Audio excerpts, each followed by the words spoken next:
Okay, this is a video response to Woodland37, who asked the question, what are your favourite 15 games across 15 systems, or some variation of that. Watching the responses so far to this, I don't think anyone's really kept to the rules. So what I'm going to do is vary it slightly. I am going to cover 15 systems that are mainly consoles with one exception, but what I'll do is pick my favourite game, and I'll justify that as in it's not necessarily the best game on the system, but it's the one that I've got the most out of, and then a runner-up. And what I'll do is cover a few also around, so there's a few that I've had trouble trying to get one or two games, so anyway, you'll see. So I'll do this from 8-bit going up to 16 and then 32. So for 8-bit, I'll start with the Master System. So the game, which is, yeah, I would say this is my favourite one. There are two, but this is the one you've probably, played before. This is Sonic 1 on the Master System, which wasn't developed by Sega. It was a company called Ancient, which has probably made about 20-30 games since then. This was their first game. It's a really good game. It's not a cut-down version of the Mega Drive game. It's a game in its own right. It's got its own pace. The level design's fantastic. I mean, the jungle level's brilliant. There's nothing like it on the Mega Drive, and it's got its own flavour, its own personality. It's got a really good soundtrack, so this is highly recommended, and it's really... If I only had one game on the Master System, it would be this. I'm not a major fan of the console, but I do like that game. The other one that I like, probably a little bit less, but it's very good as well, is Master of Darkness, it's a game that I covered about 18 months ago. It's really, it's a Master System version of Castlevania, but not made by Konami. Graphically very good, and it plays very, very similar to the Nintendo original. That's worth picking up. It's not terribly expensive. So the runner-up, or rather the also-ran, was Castle of Illusion. This was a game that I had back in the day, and again, it's not the same game as the Mega Drive one. It's very similar in concept, but different levels. It feels a little bit different, and I think it's harder as well. So the Master System, as I said, isn't really a console that I go back to very much, but there are a handful of games that I do enjoy. There's one missing from this, but I'll come back to that I think is my favourite game, and I prefer this more than Sonic. It's just I don't have it, and there's a reason for that. So the next console is the PC Engine, which is another 8-bit machine, and my favourite game on it is Gunhead, if that focuses. This is a game that I really bought the machine for. I played it at Replay 2 years ago, and I think it was blazing lasers on the TurboGrafx, and I thought I really want a PC Engine for that. And then I found out that the games weren't compatible from PC Engine and TurboGrafx, so it took me a long time to get this cheap off eBay, but I did eventually. Really good shoot 'em up, and it just feels right. It's fast, it's smooth. The first level looks really good. The later levels, you can tell they've struggled to keep, all the detail in such a small amount of memory, small ROM size. But the game is really good, and it just feels right, despite a few flaws. So the second game is Adventure Island, which is Wonder Boy 3: The Dragon's Trap, which is my favourite game on the Master System, but I don't own it because I have this. This is a slightly improved port. There is a bit of Japanese text in it for loading and saving, and a few messages here and there, but this is a really, really good game, and it just feels like they've taken the game after a few years and made a few improvements to the graphics and things like that. Really good game. So the runners-up also rans were R-Type. It's R-Type 1 and 2, but it's really two parts of the same game, so you get the full R-Type game just across two Hue cards. This is considered the best home port on the 8 and 16-bit systems. The Master System one's good as well, but it's got a little bit of flicker in it. But this is almost perfect. The only difference is the screen scrolls up and down a little bit because of the low resolution, but it's a really good game. Right, okay, so that's 8-bit out of the way. So if I now go on to 16-bit, and I'll start with the SNES. So I'm going to cheat here a little bit, because I'm going to split these. So with the Super Nintendo, SNES, however you want to pronounce it, my favourite game is Super Mario World, and that's, you know, it's a pretty obvious one, but I'll include Yoshi's Island as well, which is the sequel. I mean, these two games really, for me, is what I think of when I think of the SNES. You know, there's a lot of nostalgia with this game, and I remember playing it and finishing the game and getting the Star Road and being a little bit disappointed because it doesn't go anywhere, but you know, you find all the bonus levels. There's so much to do in it, and for me, as I said in previous videos, I only had a SNES for about 6 months and not that many games, but this is the one I kept coming back to, and this is the one that I really missed. So, you know, thinking of the SNES and, you know, when was it? I think it was about 93, 94 I had it. Yeah, there's a lot of nostalgia there, and it's a fantastic game. You can get it on the Game Boy Advance as well. So the follow-up, I was torn between these two. The real follow-up would be Super Metroid, but I don't have that game. But Contra 3, Super Probotector in Europe, really, really good game. It's a Konami shoot-'em-up, well, side-scrolling platformer shoot-'em-up game. Really hard. If you get hit once, you die, and you get, I think, 3 lives. So you've got shields and things, but it's really... it's hard. You've got to learn the bullet patterns, so it's almost like a space shooter game in that you've got to learn the patterns and you've got to build your shield up, and it's, you know, very similar to that in a way, if that makes sense. But that's a fairly common game. So the also ran is Super Return of the Jedi. I like all 3 Super Star Wars games, but by Return of the Jedi I think they'd refined it a little bit more, and particularly the Mode 7, like, not bonus, but like special stages, like vehicles and things. They'd improved the graphics technique a lot more by then, and it shows. I don't know how. Same hardware, it's just they make better use of it. So my cheat in this is to cover the Super Famicom as a separate console. I'll do that again with the Saturn for good reasons. So for the Super Famicom, my favourite game is Super Robot Wars. We never got this in the West. We did get one called Super Robot Tyson. I think that came out in Europe. I know it came out in the US. What this is, it's a strategy game. It's a turn-based strategy game featuring like a mashup or Royal Rumble or whatever you want to call it of Japanese robots. So Gundam, and I think has it got some Macross in there? I think.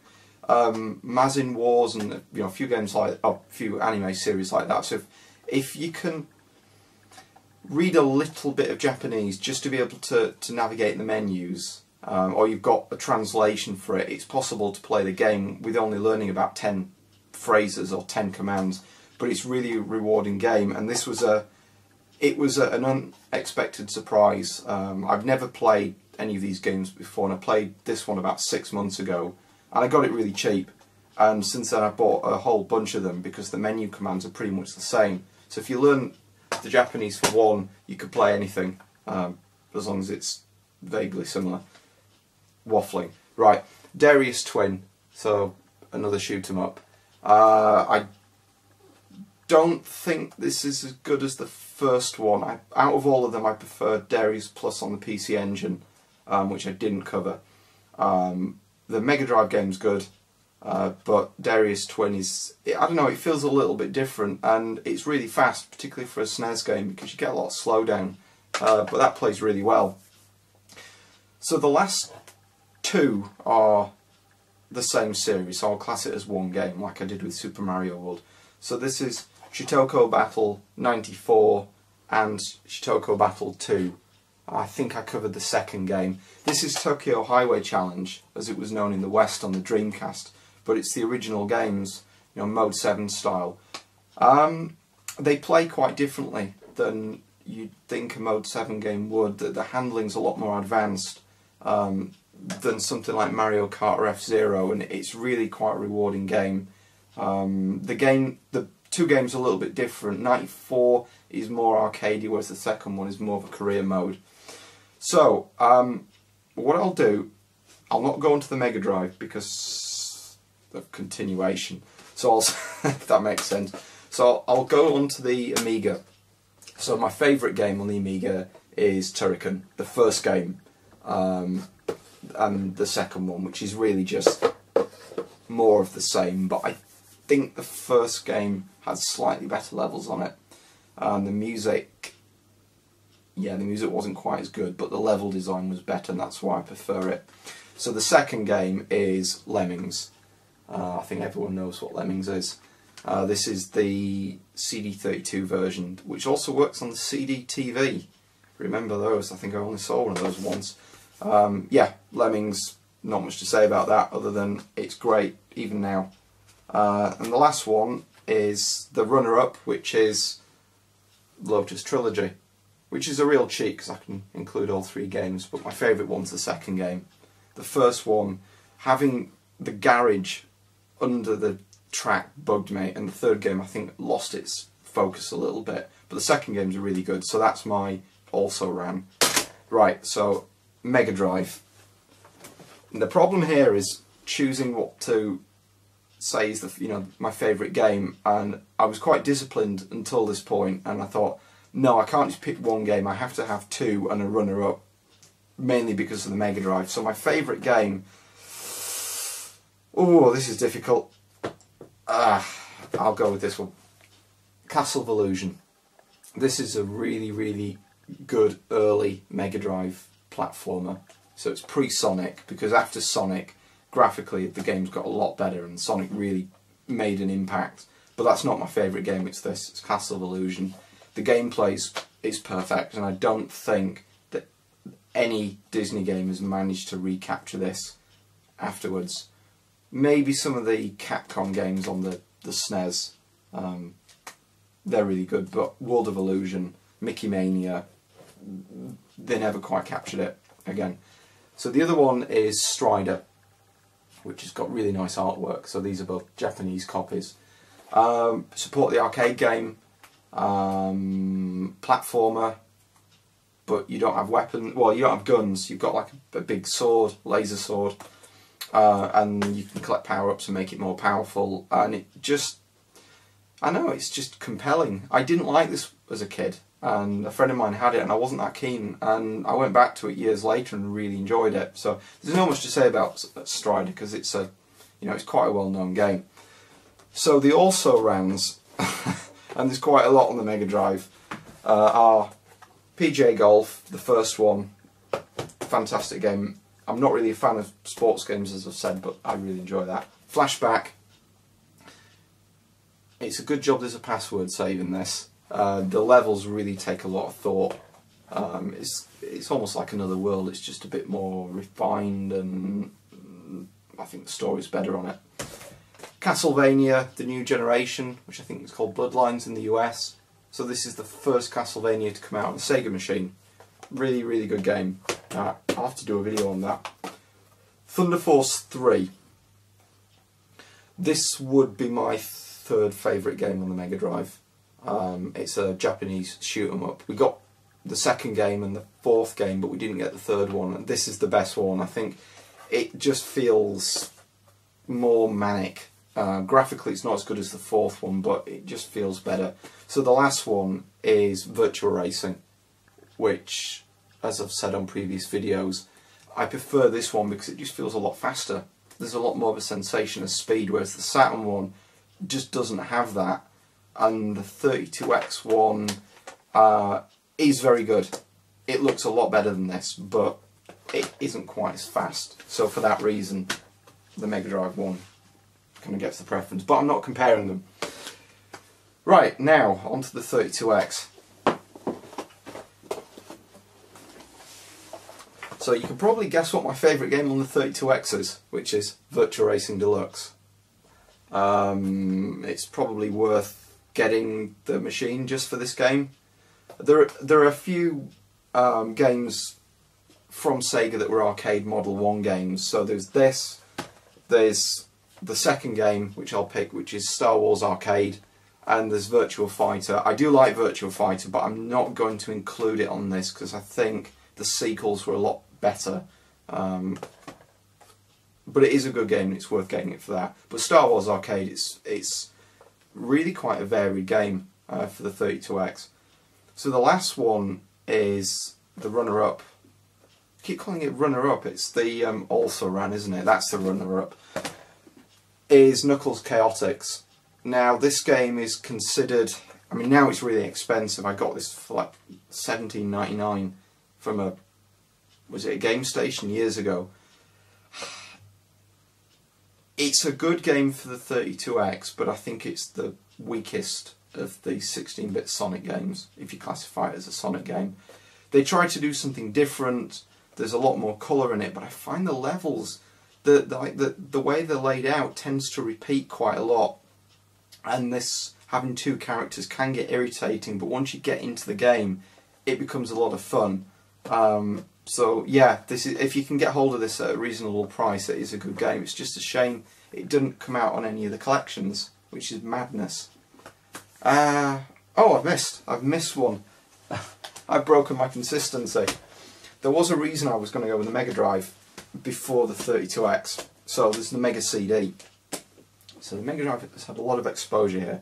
So my favourite game is Soul Star, which is I was going to say a 2D shoot 'em up. It's not. It's a 3D shoot 'em up that uses 2D sprites and the Mega CD's version of Mode 7. So it's a 3D perspective. It's one of the core design trilogy of games because there was this, Thunderhawk, and BC Racers. But for me, this is a lot more of a polished game. It runs really fast. It's smooth, fantastic. It's almost trying to capture games like Starblade. It's a bit like Star Fox, that kind of game. It's trying to capture that feeling, that perspective. So you probably gathered the second game is Sylphid, which is very much like Starblade. But the game has full motion video backgrounds, but I'm not sure if the sprites or whether they're just very low polygon models sits on the top. So it's based on a PC game from the late 80s. But yeah, it's a really simple game, but the backgrounds don't interfere. They're just there and just add to the look of the game, but it doesn't break away from the classic gameplay. So these are not necessarily my favourite games on the platform. My favourite ones are Sonic CD and Snatcher, but I don't have those. I have Sonic CD on other platforms, so there's no point really chasing down a copy in Snatcher. I saw it once in a Game Station for about 25 quid, and I didn't buy it, and I went back the next day and it had gone because I'm an idiot. And that's one of my all-time regrets for games. So the also-rans are Thunderhawk, which is another core design game, so it uses the Mode Style 7 helicopter game. It's really hard. It's manic, which is nice, but I just find it a little bit irritating at times. In that, I don't know, you can't always see the enemies. And the last one is Terminator, which is a 2D game. It's not like the Mega Drive game. It's made by the same developers, but it feels more solid. It's hard to describe. Either it's smoother or there's more frames of animation. The sprites are a lot chunkier. There's a CD soundtrack. It just feels a lot more colourful. It's not because it's, you know, running through the Mega Drive, but it just feels a lot more, I don't know, well-rounded game. It's a really good game. I don't hear many people talk about this, but if you can get hold of it, it's worth it. Right, okay. So we'll stay with Sega, and I'll start with the Saturn PAL machine. So I'm going to do what I did with the SNES. I'll split Japanese Saturn and PAL Saturn. So the favourite game is Knights. I'm sure everyone knows what Knights is. Yeah, made by Sonic Team, and I think it's one of the only games that really captured the magic of the original Sonic. I didn't include Sonic on my favourite games because I enjoy them, but I think there are better games on the Mega Drive. Controversial. So the second game, and it was really a 50-50 between this and Knights, is Exhumed, also known as Power Slave in the US, which is a fantastic 3D game. So you probably notice for the PAL system, all of these games apart from one are 3D games, and this really did show that the Saturn was capable of programmed correctly, and it's one of the few third-party games that looks as good, if not better, than a lot of the first-party games. Yeah, fantastic game, and the engine went into Quake and Duke Nukem 3D. And the thing that was really sad, when I read about the company called Lobotomy, they never paid their staff because they never had enough money to pay them, so they always were buying a license to the next game or something like that. And the developers did a lot of this in their, their spare time, which is fantastic, but wasn't sustainable. There is a version of this on the PlayStation 1, which is pretty much the same. So the also-rans are maybe a more obvious choice. Sega Rally. Oh, I forgot to say, this is an FPS, and it's kind of hub-based and whatnot. Check it out, it's a good game. So Sega Rally, Sonic Car, not to everyone's taste. It's made by Traveller's Tales from the UK, so it's not a Sega-made game. I don't know, not everyone likes this. It's a racing game. It's better not seeing it as a Sonic game. Think of it as a strange take on Mario Kart, but Sega. Probably the best way. But it's got like emeralds that you can collect and things like that. Burning Rangers. I really enjoy this game. It's a little bit short, and you can tell it was really pushing the hardware, and it was trying to do things that it really shouldn't have. They tried to do a lot of transparency in there, and the frame rate takes a hit, and it's a bit glitchy here and there. But the game is good, but playing it now, it feels a bit jerky and a bit glitchy. So the Fighters Megamix, I prefer this to Virtua Fighter 2. I think it just feels, I don't know, a lot more rounded. They put a lot of moves and features from Virtua Fighter 3 back in here, and I think this, I can't remember whether this came out before or after the rumour started for Virtua Fighter 3 on the Saturn with an add-on cartridge. It might have been after, so I suspect Sega just added a load of stuff from Virtua Fighter 3 into this game, but this is good. So the last one is from the also-rans, is a 2D game by Treasure, which is Guardian Heroes, which is a side-scrolling beat-em-up, but it's fantasy, it's got scaling and whatnot, and it's just really nice hand-drawn artwork. So yeah, see if you can find a video of that. It's good, and it shows that the Saturn really was a capable 2D machine as well as, a capable 3D machine if programmed right. So, with the Japanese Saturn, these are all 2D games. And they're all of the same genre. I hadn't thought of that. So my favourite one is King of Fighters 97, which is the 2D S&K beat 'em up Megamix style game, and X-Men versus Street Fighter, which is one of those 4 MB RAM cartridge games. The S&K ones all use 1 MB, and some of the Capcom ones use the 4 meg cartridge as well.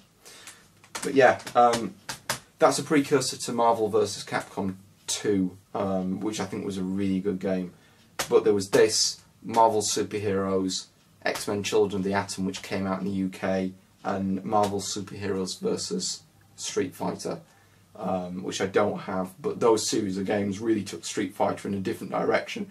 And not a bad one, not a bad one. It doesn't quite have the discipline, I think, of the original Street Fighter 2, but it's a fun game.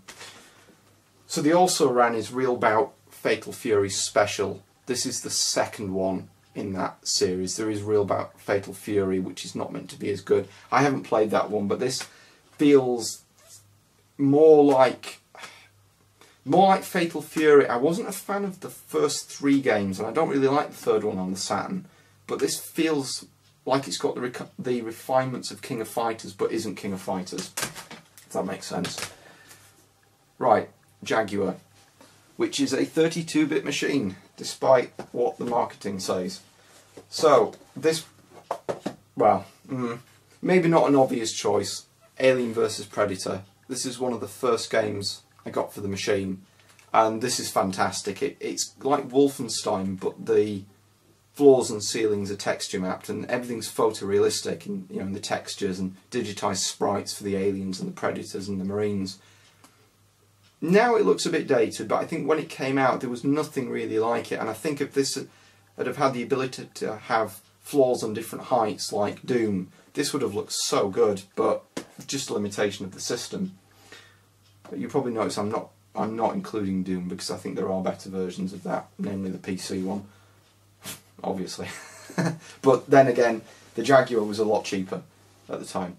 So my favourite, the second favourite is, no, not Tempest 2000, it's Cannon Fodder, which is a port of the Amiga game.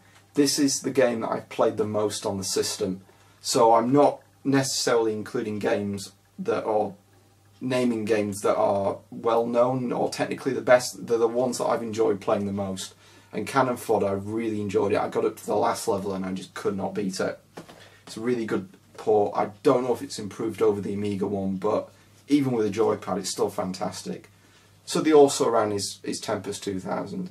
I like the game, but is it worth owning a Jaguar for? Probably, but I don't know. I think it gets a little bit overhyped, but it is a good game. It's Jeff Minter, so if you like Jeff Minter style games or you like Tempest, you'll probably enjoy that. So usually the Jaguar gets known for Tempest 2000 and Alien vs Predator, and I think they're both well deserved. And the memory card filled up, so it gives me an excuse to clear some space. So onto the Jaguar CD and its buffet of quality titles.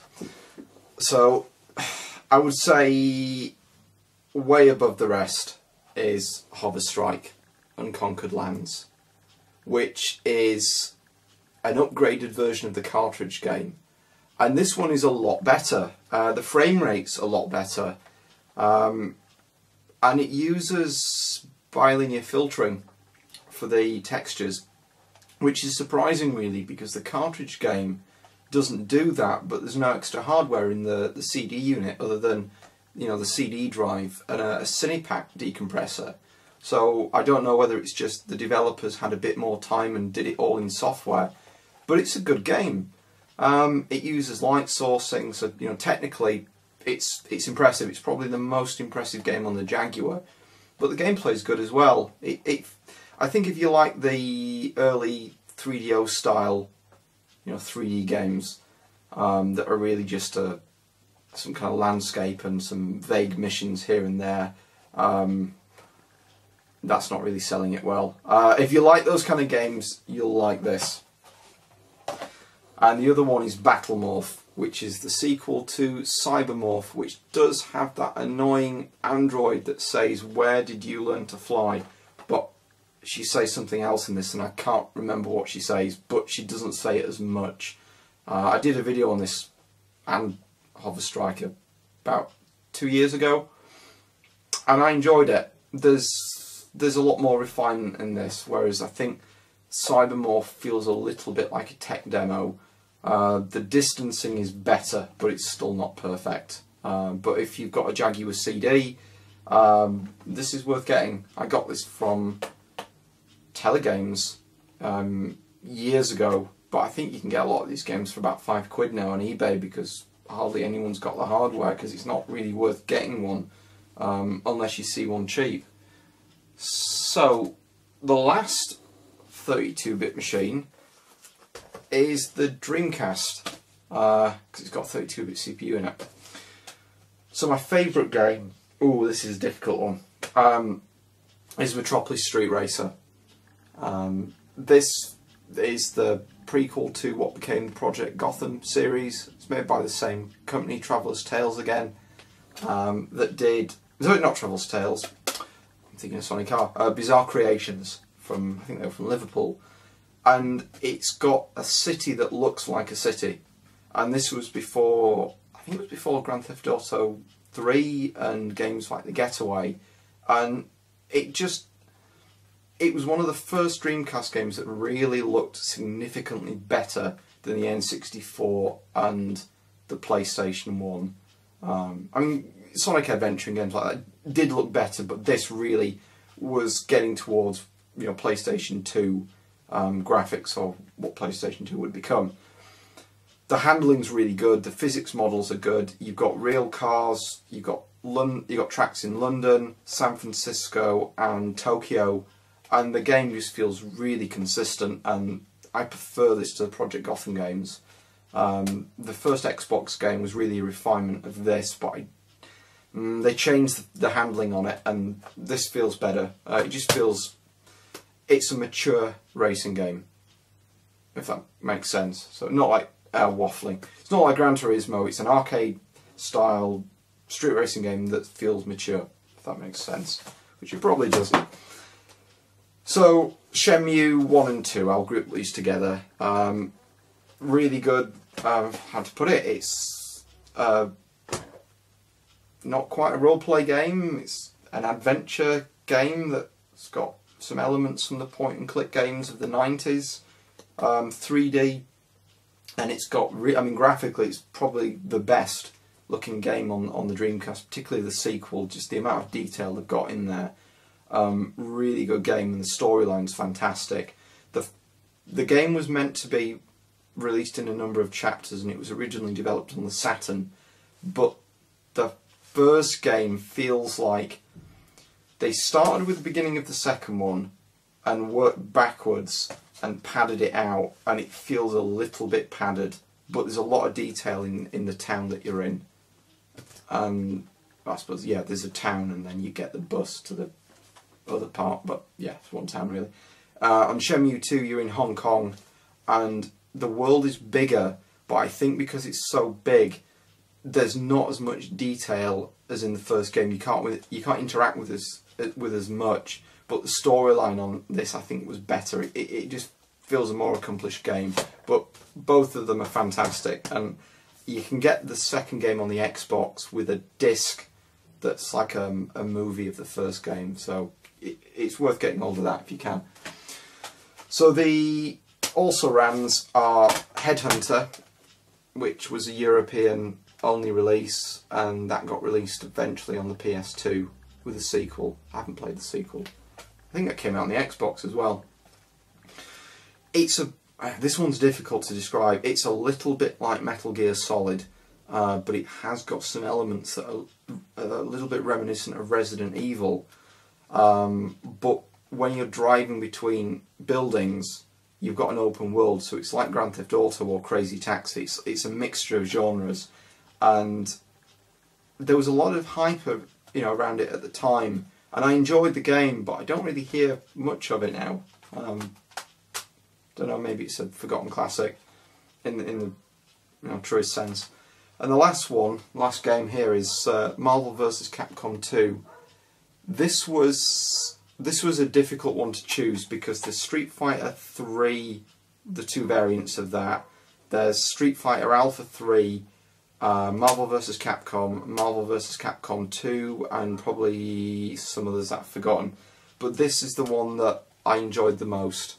It's just got so much in it. It's over the top. It took the style of the the Japanese Saturn games, the Marvel vs.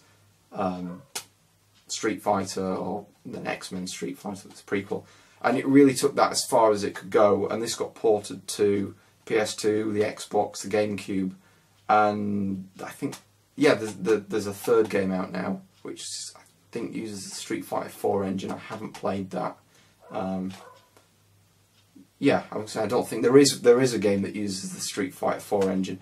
I'll have to try and get hold of that, but it looks different, so I'm a bit apprehensive. But other good games on the Dreamcast are the SNK crossover games. So there's SNK versus Capcom, and I think there was a Capcom versus SNK, which is a different game. So that's more than 15 games across 15 systems, although there's really 13 because I've doubled up on 2.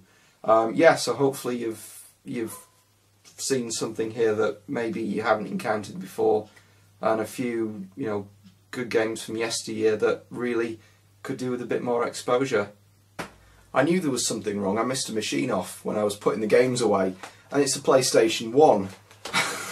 So I'll be quick about this. So My favourite game is Ridge Racer. This was the first game that I ever played on the platform. I really enjoyed this in the arcades, and I had this particular game, this particular copy, before I even bought a PS1. I used to emulate it on a PC, and for a long time that was all I really wanted to play on the PS1 before I really got to know the machine a lot better and found out that there were some really good games, because I was a Saturn snob back in the day.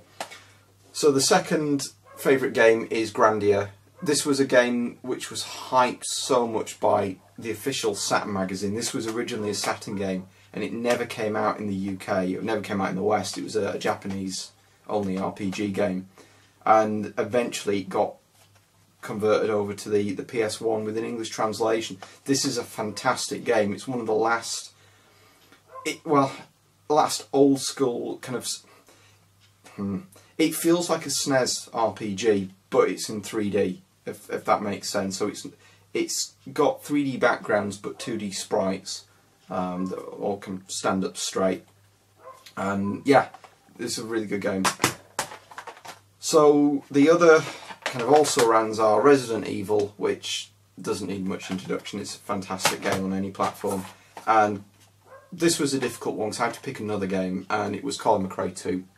I really enjoyed the first game, but I find it so difficult, whereas this one, I think they just made it a little bit more user-friendly, and visually it's a bit better. So that is it. Thank you very much for watching. I'll say this now because I'll delete the bit from the other video clip, waffling, so I'll leave it there.